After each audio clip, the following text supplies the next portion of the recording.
Hello folks, so welcome back. Today I'm going to show you how to tie one of my black buzzers with a UV collar and a gold sort of copper hollow cheek. Okay, I've got a device a size 10. Now you can tie these down to size 12, so you can tie them smaller, you can go right down.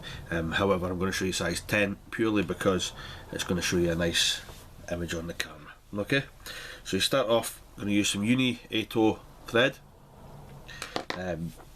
You're going to need some copper holographic tinsel, doesn't have to be on a roll, and you're going to need some ice blue UTC tinsel. Okay, so start off by taking your thread turns down the whole length of the shank. And we're going to take it right the way back down and use your tag end to guide the thread so you get a nice neat body. I'm going to stop there and I'm going to ignore the tag end and come all the way back up. Again, keeping it neat.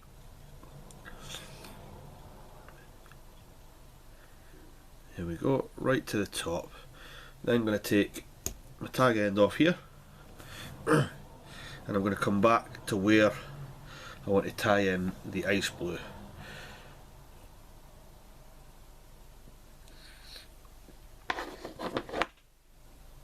So I'm going to take a wee bit of ice blue and I'm just going to tie it in towards the back. A couple of securing wraps and then I'm going to wrap over. So when you come back with this, what you want to do is come back to just where the point of the hook is and then come forward again. There we go, and then tie that off. So what you're creating there is your collar. There we go, keep it nice and neat.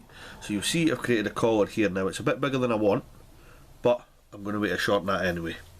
I'm going to get my gold thread, my gold tinsel even, and then I'm going to tie in towards the back. Now it might be easier, and I'll do it anyway just to keep it, if you cut this and again tie it in the opposite side towards the back. Now get a bit tricky, you can turn, if you've got a rotary vise you can turn it round, however I just prefer to go. Now you want to hold these two so they're straight and you want to come back to where you want your collar to start. Okay, so I'll just turn this so you can see there. I'm going to start my collar there, turn this round, and then you're going to build up your thorax. You don't need it too big. There we go, and then I'm going to stop at the eye. Then I'm going to take the side closest to me and I'm going to pull it forward. There we go. And I'm just going to do one turn over, one light turn, and then I'm going to pull it just so it's tight. And that way it'll give you a nice neat finish. And we're going to do exactly the same with the other side. Again, it'll be hard to see because my finger is in the way, but I'll just show you there. And then you can turn it around just to check that everything's sitting side on. Make sure it's nice. Make sure there's a bit of tension on there, and you want to come in and do 1, 2, 3, 4 tight wraps over.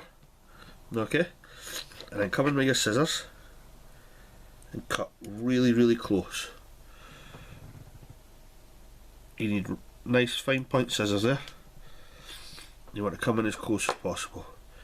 You're then going to do a couple of turns just to hide any of the gold on the front, and then you're going to go into a whip finish.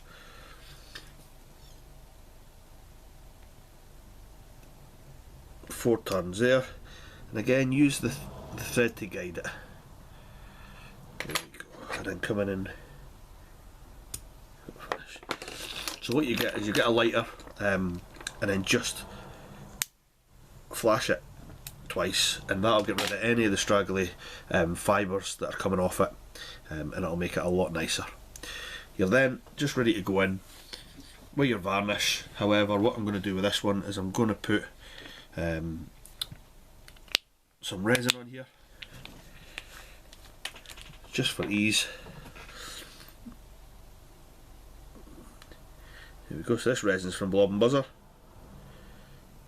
You can resin them up. It's important if you're going to put resin on that you need to come right onto the shank of the hook, otherwise the water will get in underneath the threads and you'll get real like misty colour on your buzzers, and it doesn't make nice. I mean, all that's happening is you're kind of ruining, your hooks will end up rusting as well. We're getting moisture underneath.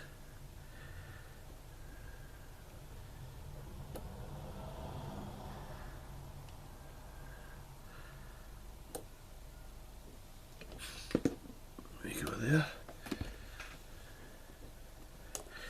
So I'm just going to flash that with a torch.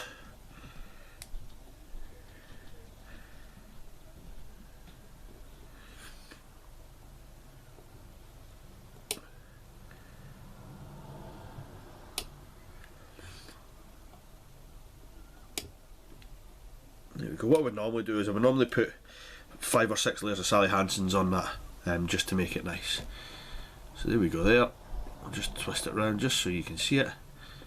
Pretty straightforward, real simple fly to tie, and I'll pop the pictures as well into this video just so you can see. Okay, thank you for watching, and hopefully I'll see you again. Give us a wee like and a subscribe as well, and we'll see you in the future with more tutorials. Thank you.